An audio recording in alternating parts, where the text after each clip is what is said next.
안녕하십니까? 인베스트 매트릭스입니다. 오늘 내용의 제목은 다음과 같습니다. 금호석유화학, 중국 위생관념 변화의 수혜주. 오늘 내용의 순서를 말씀드리도록 하겠습니다. 첫 번째 파트는 인트로덕션 부분이고, 두 번째 파트에서는 금호석유화학이 생산하는 합성 고무 제품 중 하나인 MB 라텍스에 대해서 설명드리도록 하겠습니다. 세 번째에서는 금호석유화학 주가를 밸류에이션 해보도록 하겠고, 네 번째 파트에서는 금호석유화학 주식에 투자하시는 개인 투자가를 위한 팁, 합성 고무 시장을 팔로우업하는 방법에 대해서 말씀드리도록 하겠습니다. 그리고 마지막으로 오늘의 내용을 정리하도록 하겠습니다. 코로나19로 위생용 장갑의 수요가 급증하고 있습니다. 말레이시아 장갑 생산업체인 탁글로브에 따르면 과거 30일에서 40일에 불과했던 리드타임이 600일을 상회한다고 합니다. 리드타임이 600일이라면 지금 주문하면 1년 8개월 후에나 물건을 받을 수 있는 거죠. 현실적으로 얘기하면 주문을 해도 물건이 딸려서 못 받는 거나 마찬가지입니다. 이로 인해 금호석유화학의 합성 고무 제품 중 하나인 위생용 장갑 원료 MB 라텍스 시장도 호조세를 보이고 있습니다. 이 호조세는 지속될 수 있을까요? 두 번째 파트에서는 이것에 대해서 알아보도록 하겠습니다.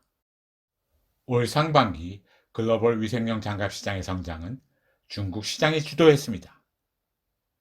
올 상반기 글로벌 최대 장갑 생산국인 말레이시아의 지역별 수출 증가율을 보면 미국이 22%, 독일이 16%, 중국이 105%로 중국 시장이 세계 성장을 주도했습니다. 중국은 위생용 장갑 수입을 크게 늘리고 있지만 중국 장갑 업체들이 장갑 생산 라인의 대규모 증설도 동시에 진행하고 있습니다. 이로 인해 중국의 MB 라텍스 수요는 크게 늘어날 것으로 예상됩니다. 중국의 MB 라텍스 수요는 올해 30만 톤으로 추정되는데요. 내년에는 40만 톤이 늘어난 70만 톤, 후년에는 23만 톤이 늘어나서 90만 톤을 넘어설 것으로 예상됩니다. 중국의 위생용 장갑 사용이 크게 늘어난 이유는 무엇일까요? 첫 번째로 코로나19가 수요의 기폭제 역할을 했고, 두 번째로 워낙 사용량이 적기도 했습니다. 미국과 유럽은 1인당 연간 사용량이 100개에서 150개 사이인데 반해서 중국은 6개에 불과합니다. 그리고 마지막으로 코로나19를 계기로 중국인의 위생관념에 변화의 조짐이 보이기 시작했습니다. 실제로 한국의 MB 라텍스 대중국 수출은 중국의 코로나19 확진자 수가 현저히 감소한 7월 이후에도 지속적으로 증가하고 있습니다. 코로나19 백신 개발이 임박했다는 소식으로 향후 장갑 수요가 감소하지 않을까, 그런 우려가 있습니다. 그러나 최근 중국인의 위생관념의 변화와 한국의 MB 라텍스 대중국 수출이 중국의 코로나19 확진자 수가 현저히 감소한 7월 이후에도 지속적으로 증가하고 있다는 사실을 고려할 때 백신 개발로 인한 장갑 수요 감소는 걱정할 필요가 없을 듯합니다. MB 라텍스의 향후 공급 증가는 어느 정도나 이루어질까요?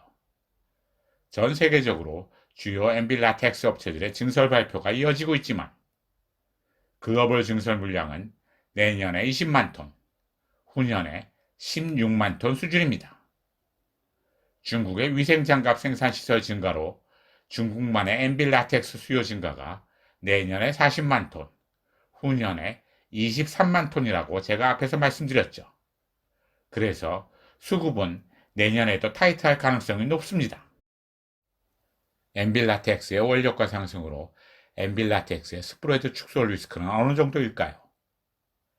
MB 라텍스 시장이 호황이다 보니 MB 라텍스의 원료인 부타디엔과 AN의 가격도 상승세입니다. MB 라텍스 스프레드 축소 리스크를 측정해 보려면 MB 라텍스 한 단위당 원료가 얼마나 투입되는지를 알아봐야 되는데요. MB 라텍스의 한 단위당 부타디엔의 투입량은 0.4, AN의 투입량은 0.12이므로 부타디엔과 AN을 합쳐서 원료 가격 변화율의 약 50%가 엔빌라텍스 스프레드에 반영된다. 이렇게 이해하시면 됩니다. 그래서 제품가와 원료가가 동일한 비율로 상승 시 스프레드는 확대될 수밖에 없습니다. 세 번째 파트에서는 금호석유화학 주가를 밸류에이션 해보도록 하겠습니다. 내년 이익 규모가 어떤지 증권사 추정치를 활용하도록 하겠습니다. 아래는 하나금융투자의 내년도 이익 추정치입니다. 2021년 영업이익 추정치가 약 1조 원 규모이고 올해 3, 4분기 영업이익 발표치는 2,138억 원입니다. 최근 스프레드 확대 추이를 감안할 때 내년 1조 원 규모의 영업이익은 달성 가능한 수준이라고 생각합니다. 시총을 내년 영업이익으로 나눈 비율 기준에서 현재 밸류에이션이 어느 수준인지 보도록 할까요? 11월 13일 현재 시총은 약 3조 9천억 원. 그래서 현재 시총을 내년 영업이익으로 나눈 비율은 약 3.8배입니다. 시총을 12개월 선행 영업이익으로 나눈 비율 기준에서 과거 밸류에이션별 주가 성과가 어땠는지 보도록 하겠습니다. 그 비율이 8.82 임계치였습니다.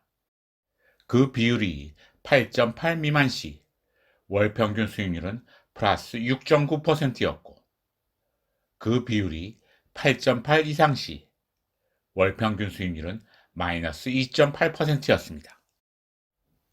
현 시총을 내년 영업이익 추정치로 나눈 비율은 3.8배이고 시총과 영업이익 비율을 기준으로 할 때 과거 주가 움직임의 임계치가 8.8배였으므로 주가 상승 여력은 충분하다고 할 수 있습니다. 다른 각도에서 스트레스 테스트를 해보면 내년 영업이익이 어느 수준이 돼야 시총을 선행 영업이익으로 나눈 비율이 8.8배에 이를까? 라는 관점에서도 생각해 볼 수 있습니다. 내년 영업이익이 하나금융투자 추정치의 44% 수준인 4,400억 원만 나와도 시총을 선행 영업이익으로 나눈 비율은 8.8배를 넘지 않습니다. 위에서 주가 상승 여력이 충분하다고 결론 지었으므로 너무나 당연한 얘기이기도 하지만 내년도 영업이익이 현재 추정치만큼 나오지 않아도 다운사이드 리스크는 작다고 할 수 있습니다. 네 번째 파트에서는 금호석유화학 주식에 투자하시는 개인 투자가를 위한 팁, 합성 고무 시장을 팔로우업하는 방법에 대해서 설명드리도록 하겠습니다. 합성 고무 시장의 전반적인 흐름을 팔로우업할 수 있다면 합성 고무가 매출의 50% 이상인 금호석유화학 주식에 투자할 때 큰 도움이 됩니다. 일 단위로는 아니지만 월 단위로 합성 고무 시장의 전반적인 흐름을 팔로우업할 수 있는 방법이 있습니다. 그 방법에 대해서 말씀드리겠습니다. 먼저 관세청 홈페이지에 들어갑니다. 두 번째로 우측 하단의 패밀리 사이트를 클릭하고 그리고 수출입 무역 통계를 클릭합니다. 그래서 왼쪽과 같은 수출입 통계 그림이 나오면 신성질별 수출입 실적을 클릭합니다.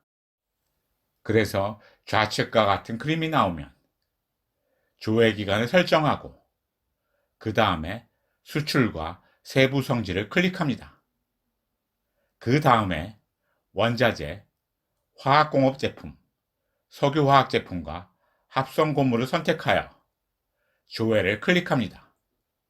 그러면 중량과 금액이 나오므로 금액을 중량으로 나누면 합성 고무의 단위당 가격을 산출할 수 있습니다.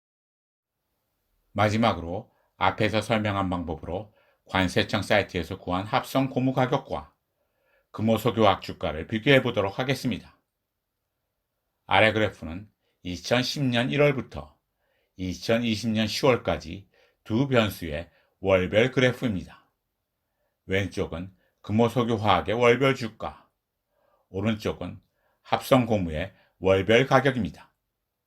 합성 고무 가격이 주가에 선행하지는 않아도 시각적으로 보아도 두 변수의 동행성이 확인됩니다. 그래서 합성 고무 가격을 팔로우업하면 금호석유화학 주가가 지금 대세 상승 국면인지 하락 국면인지 판단할 수 있습니다. 오늘의 내용을 정리하도록 하겠습니다. 첫째, 금호석유화학의 합성 고무 분야가 호조세를 보이고 있고 내년에도 그 추세가 이어질 것으로 전망됩니다. 둘째, 과거 밸류에이션 기준으로 볼 때 상승 여력은 충분하며 증권사 이익 전망치의 50%가 나온다 하더라도 주가의 다운사이드 리스크는 거의 없습니다.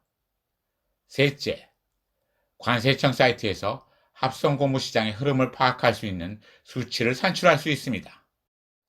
그리고 마지막으로 이 수치를 가지고 합성 고무가 매출의 50% 이상을 차지하는 금호석유화학 주가의 대세 상승 지속 여부를 판단할 수 있습니다.